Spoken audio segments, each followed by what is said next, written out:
নমস্কার বন্ধুরা, আদি কথার ব্লগে আপনাদের স্বাগত। আজকে দিনটা একটু অন্যরকম, কারণ আজকে ভোট গণনার দিন ছিল।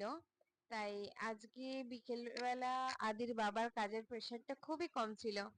তাই জন্য আদির বাবার বাড়িতে থাকলেই বেশিরভাগ দিন বলে যে চলো ঘুরতে বেরোই। তাই যথারীতি আজকে আদিও তাড়াতাড়ি উঠে পড়েছে। আমরা রেডি হয়ে যাব আজকে ঘুরু ঘুরু। তো কোথায় যাব জানি না, আমরা কিন্তু হঠাৎ করে এরকম রেডি হয়ে বেরিয়ে পড়ি। আর কোথাও একটা খুব একটা যেতে আমরা পছন্দ করি না, কারোর বাড়ি হোক বা আহ, কোনো জায়গায়। তার থেকে আমাদের মনে হয় বাইকে করে এদিক ওদিক সেদিক ঘুরবো, আর কিছু একটা খাবো, বাড়ি চলে আসবো। আমাদের ঘোরা মানেই মেনলি এটাই থাকে। তো তাই করব আজকে।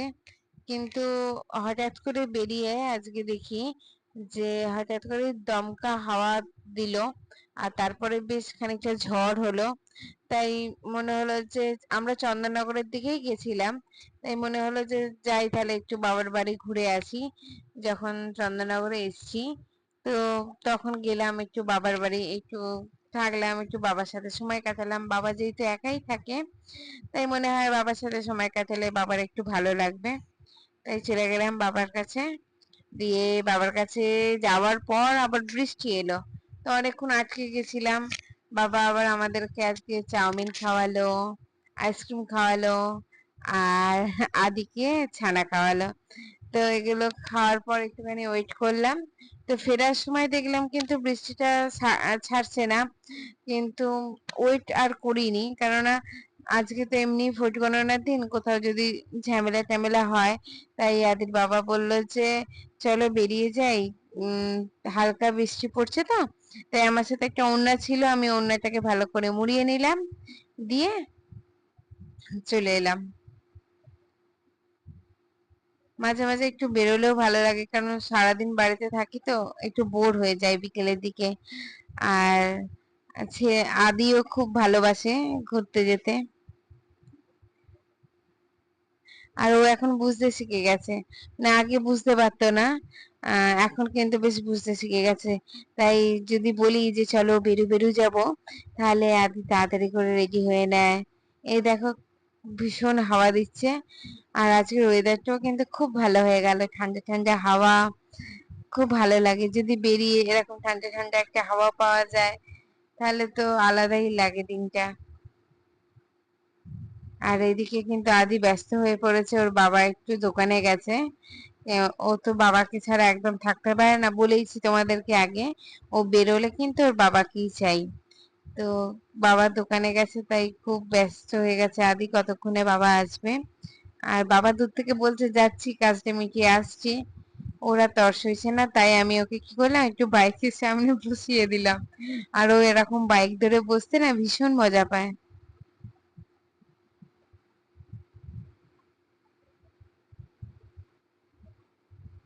আর ও আজকাল দেখেছি একটু বাইকের প্রতি বেশি ন্যাক হয়েছে, তোমাদেরকে আগেও শেয়ার করেছি। আর এই দেখো আমরা চলে এসেছি এখানে, হচ্ছে এটা হচ্ছে স্ট্যান্ড ঘাট। যারা তোমরা চন্দননগরে এসেছো আগে বা চন্দননগরে থাকো, তারা তো নিশ্চয়ই পরিচিত এই স্ট্যান্ড ঘাটের সাথে।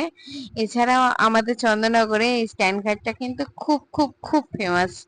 খুব সুন্দর একটা জায়গা, সামনেই গঙ্গা, এখানে বসার জায়গা। বসে থাকলে আলাদাই লাগে, ঠান্ডা ঠান্ডা হাওয়া। অদ্ভুত সুন্দর এই জায়গাটা। আর তার পাশেই রয়েছে পাতালবাড়ি। পাতালবাড়ির নাম নিশ্চয়ই তোমরা অনেকেই শুনেছো। তো পাতালবাড়িরও একটা গল্প আছে। এর পরের দিন যদি কোনোদিনও ব্লগ করি, এই পাতালবাড়ির গল্পটা তোমাদের সাথে শেয়ার করব। তো এখানে এসে হঠাৎ করেই মনে হলো যে চলো একটু ঠান্ডা ঠান্ডা কিছু খাই।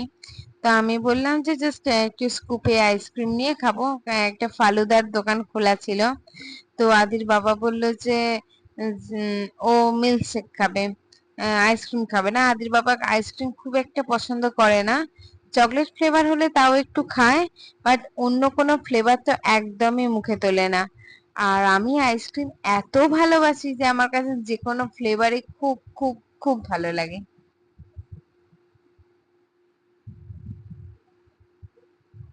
আর আদি কিন্তু বাইরে বেরোলে একদম বায়না করে না। ও যে এই বাইকে করে ঘুরছে ওতেই ও খুব খুশি। এটা দাও ওটা দাও, কিচ্ছু বায়না করে না। বরঞ্চ আমরা যদি বলি ও একটু আমাদের খাবার থেকে একটু যদি অফারও করি, একদম মুখ ঘুরিয়ে নেয়।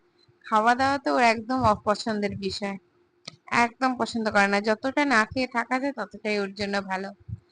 আগে তো খাওয়া নিয়ে ভীষণ অশান্তি হতো, কিন্তু ইদানিং ওই বললাম না, একটা ইনস্টাগ্রামে একটা ভূতের ভিডিও দেখার পর থেকে যদি বলি যে ভূত জুজু আসবে, ও কিন্তু তাড়াতাড়ি করে খেয়ে নেয়। আর কোনো কোনো সময় যদি ইগনোর করে ব্যাপারটাকে, সঙ্গে সঙ্গে ইনস্টাগ্রামটা খুলতে যায় আর ও বুঝতে পেরে যায়, ও নিজে হাঁ করে চলে আসে কাছে। আর আ ও করে বলে যে ওকে খাইয়ে দিতে, ও খেয়ে নেবে, কিন্তু ভূত জুজুটি না খুলতে। এটা একটা আমার খুব সুবিধার কাজ হয়েছে, জানি না এটা খারাপ কি ভালো। এই যে ওর বাবা খাওয়াবার চেষ্টা করছে কিন্তু খাচ্ছে না। তো চলো খেয়ে দেখে নেওয়া যাক যে মিল্কশেকটা কেমন হয়েছে। আমিও ঠিক করলাম যে মিল্কশেক নিলাম, কাজু মিল্কশেক, আর একটা স্কুপ আইসক্রিম দিয়েছিল। আর খেতে কিন্তু জাস্ট অসাধারণ ছিল। তো খেয়ে এতটাই ভাল লাগলো, আর এত ঘন ছিল। তোর আদির বাবাকে বললাম যে তোমাকে যদি মাঝে মাঝে করে দিই অফিস যাওয়ার আগে, তুমি খাবে? তা আদির বাবা এক কথায় রাজি। তো দেখো বন্ধুরা, আমরা চলে এসেছি বাবার বাড়ি। আর বাবা তো ভীষণ ব্যস্ত হয়ে পড়েছে আমরা আসাতে।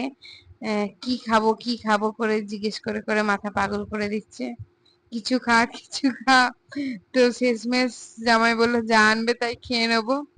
তো তখন বাবা চাউ নিয়ে এলো আর আইসক্রিম নিয়ে এলো। আইসক্রিমটা কিন্তু জাস্ট অসাধারণ ছিল। চাউটাও ভালো ছিল, কিন্তু আইসক্রিমটা জাস্ট অসাধারণ ছিল। তো এখানে অনেকক্ষণ সময় কাটালাম। তো এবার বাড়ি যাচ্ছি, বাবাকে বললাম বাবা একটুখানি টাটা করে দাও। বাবা খুব হাসতে হাসতে একটু টাটা করে দিল। আর আমরা এবার বাড়ির দিকে রওনা হচ্ছি। তো বেরিয়ে দেখি যে হালকা হালকা বৃষ্টি পড়ছে, কিন্তু উপায় নেই, বাড়িও ফিরতে হবে। যেহেতু আজকে ভোট গণনা হয়েছে না, একটা ভয় তো থাকে কোথাও যদি ঝামেলা হয়। তাই তাড়াতাড়ি করে গাড়ি চালিয়ে চলে এলাম। আর এদিকে এসেই দরজা খুলতেই আমাদের পাড়ার একটি ডগি রয়েছে, তো আমরাই একে আদর করে নাম রেখেছি ভুলু। আর আদি ওকে খুব ভালোবাসে।